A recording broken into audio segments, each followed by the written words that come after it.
My fellow Americans, welcome to the flipped classroom lecture for conditional statements. Is any statement that starts with an if and ends with a then. Okay? And we're going to check a lot of examples out today, so no worries.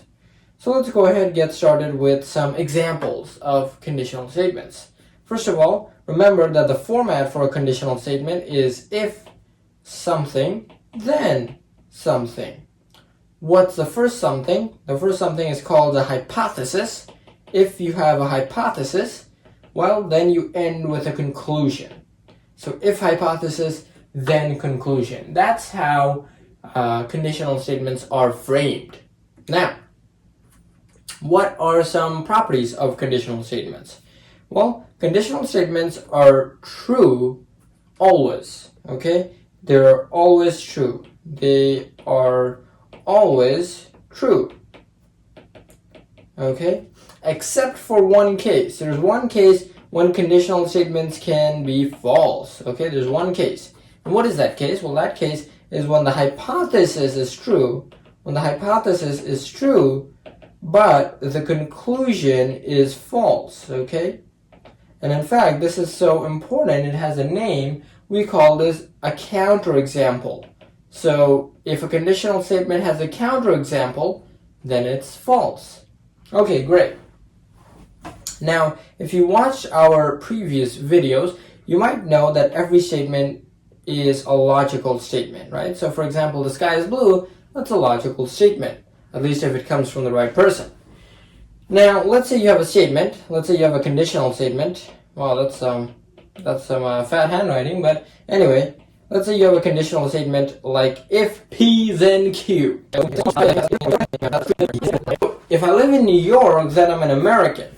Now, if I switch the hypothesis and the conclusion, then I'm going to get something called the converse, okay? The converse.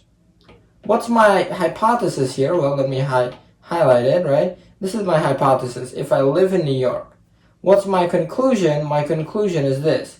I'm an American. So my hypothesis is I live in New York. My conclusion is I'm an American.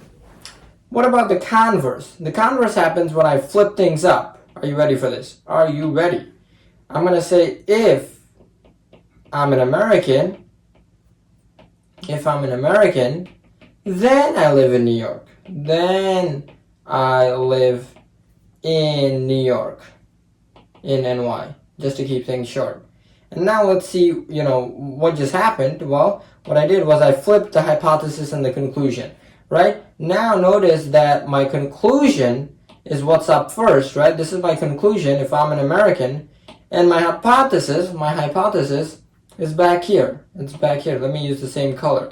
It's all the way back here, right? So my hypothesis used to be if I live in New York, then I'm an American. Now, it's if I'm an American, then I live in New York, right? And clearly, that's not true. There's 49 other states that you could be living in. So let me go ahead and write down the truth values of these statements as well, okay? This is a true statement right here, my friends.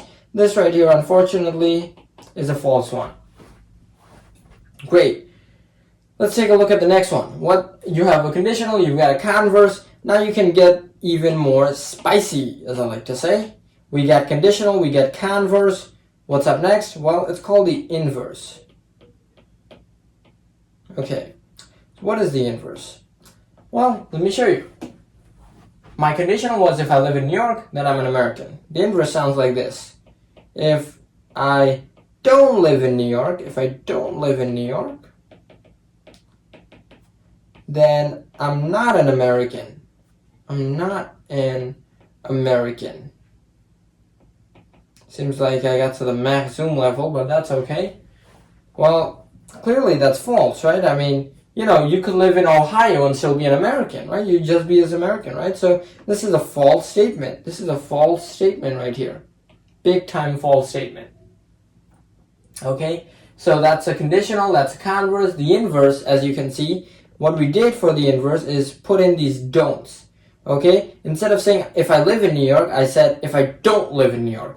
Instead of saying then I'm an American, I said then I'm not an American. You see what I'm doing? See what I'm doing? Okay, great. That's the inverse. Now, our last guy up, home runner. By the way, I don't know anything about baseball, but just using that adjective. So, the last one we have up is we got the conditional, we got the converse, we got the inverse. The final one up, it's called the contrapositive. Contrapositive. If it sounds weird or hard or like exceedingly difficult to remember, it's because it's not. Actually, it's pretty straightforward, and I think you'll see that as we do it. So the contrapositive is basically the converse plus the inverse. Okay, you not only switch the hypothesis and the conclusion, you also negate them. So here's how it would sound like. Actually, before I write it down, I encourage you to try out and think about how the contrapositive would sound like. But let me give it a shot. I'm going to say, if I'm not an American, then I don't live in New York. Plausible, right? If you don't live in America, then you can't live in New York, right? So this, of course, would be a true statement. Not a false one, but a true statement. Great. So we talked about the 4 kinds of possible statements, right? We talked about the conditional, the converse, the inverse, and the contrapositive, right? Those are the 4 kinds of statements. We also learned that for every conditional statement, there's 3 more kinds of statements: the converse, inverse, contrapositive. Great. But notice that the conditional and the contrapositive have the same truth value. They're both true. The converse and the inverse have the same truth value. They're both false. The conditional and the contrapositive are logically equivalent. And what does that mean? That means they have the same truth values. If the conditional is true, the contrapositive will be true. If the contrapositive is false, then the conditional will be false, right? That's exactly. They're kind of like, if one is this, the other one is this. Also notice how the converse and the inverse have the same truth values. We talked about the truth values of the conditional and the contrapositive being the same. In fact, they're so intertwined that I'm going to go ahead draw that out. So these 2 guys have the same truth value, and these 2 guys that I'm going to fill in right now, these 2 guys also have the same truth value. In fact, that's why they're called logically equivalent. That's because they have the same truth value. So I'm going to write that down right here. Logically equivalent. Okay, great. So that's that. We talked about the conditional, the contrapositive, the converse, the inverse, how that they share the same truth values. Now we're going to jump on to something even cooler. We're going to talk about the biconditional. Alright, so what is a biconditional? Hopefully I spelled that right. Otherwise that would be big time embarrassing. But a biconditional is the conjunction of a conditional and its converse. So let me show you what that means. Let's say I say something like this.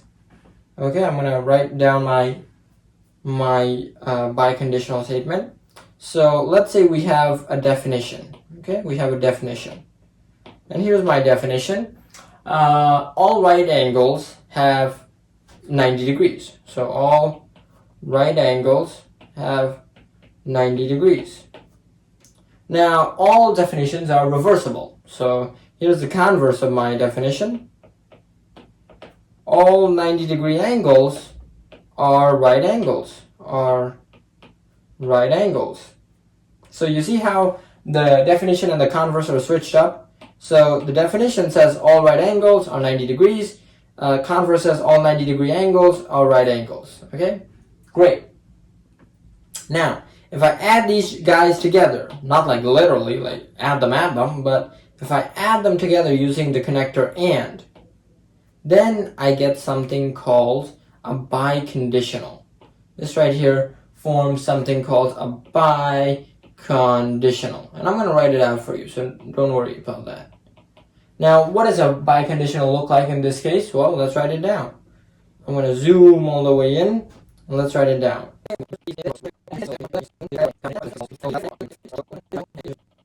Okay, that was a mouthful. So we got the definition and its converse. The definition is if an angle measures 90 degrees, then it's a right angle. The converse is if it's a right angle, then it measures 90 degrees. Now, if I combine these 2 definitions with the word and I create a conjunction between the conditional and its converse, then we have a biconditional. And here's what our final biconditional can sound like. And so here's my biconditional. If highlight the magic words, and they are if and only if.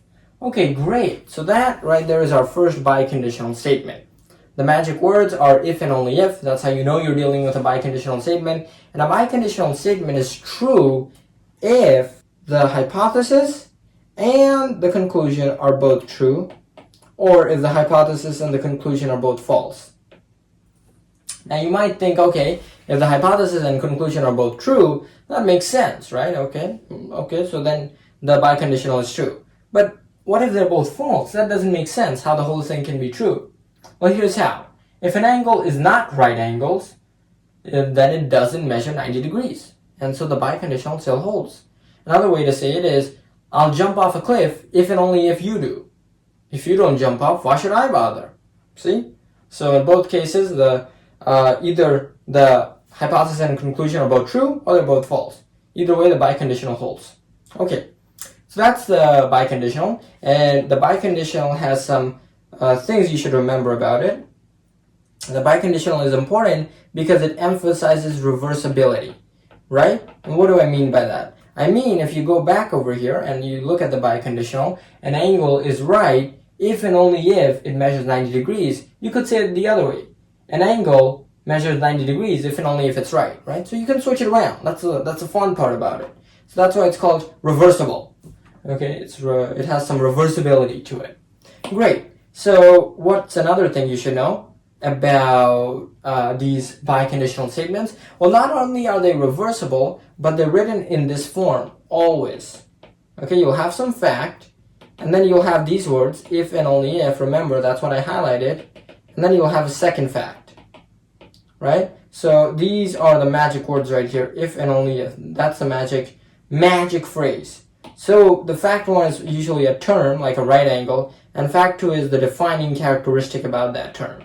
So maybe a right angle measures 90 degrees. That could be its defining characteristic. A biconditional is true if both parts, if P and Q, are both true or both false. Both true or both false, okay? So the hypothesis and conclusion both have to be true or both have to be false for the biconditional itself to be true. Okay, so we talked a lot about biconditional statements. Now let's talk a little bit about a truth table. Just kidding, I'm not going to torture you with those. I'm going to go ahead and show you how to symbolically represent everything we learned today. So we're going to first start with something about conditionals. Okay, conditionals are written in the form if something, then something else, right? And of course you know this, hopefully. If you don't, you can go ahead, rewatch parts of the video. But conditionals are often written in the form if something, then something else. So a conditional is always true, except for one time, okay? Except if you happen to find a case when P is true, but Q, which is the conclusion, is false. That, of course, is called the counterexample, right? We talked about that. And that's the only time a conditional can be false. Only time. Let's talk about biconditionals. Remember what biconditionals are, right? They're written in the form of fact one, right? Let me write it over here. They're written like this. Fact one, if and only if and only if, fact two. Okay? So that's what a biconditional looks like. Fact one, if and only if, fact two. And of course the magic words are if and only if. That's how you know you're dealing with a biconditional. Now, here's the thing about biconditionals. They're true only under a certain scenario. Only under a certain scenario are these guys trustworthy, right? Only are they true. So they're true if my fact one, so let me call fact one P again. So if P is true, so the whole biconditional is true if P is true and Q is true, or P is false and Q is false. So P is false and Q is false. Q is false. So if they're both true or if they're both false, only then is the biconditional true. Now, let me show you how to represent these guys symbolically.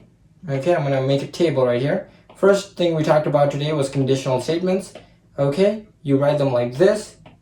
Use P arrow Q, and of course this means if P then Q. Okay.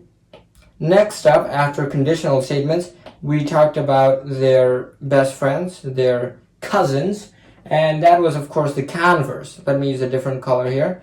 The converse is you switch it up, right? Instead of P to Q, you write Q to P. And it means in English, if Q, then P. Next one up, after the converse, we got another one. It's called the inverse, right? And the inverse happens when you negate the hypothesis and you negate the conclusion. And you can say it like this. If not P, then not Q. What's the next one we got up our sleeves? Next one after our inverse is the contrapositive, the one nobody likes and nobody remembers. But it's actually not too bad. All you do with the contrapositive is switch this up. So not only do you negate the hypothesis and conclusion, but you also reverse them, okay? So you're going to say not Q, then not P. So I'm going to say it like this. If not Q, then not P. Again, contrapositive is like a converse plus an inverse. You not only negate the hypothesis and conclusion, but you also reverse them. You flip them. Okay, great. And the last guy we got up today is the biconditional. Okay, and the biconditional, you write it like this. P to Q, but wait, that looks like a conditional. So let's put another arrow right there to emphasize the reversibility. And you say if, oh, whoops, that's, let me erase that. You don't start with an if for this one. P, if and only if Q. Alright, ladies and gentlemen, that's it for our flipped classroom lecture. Thanks for watching.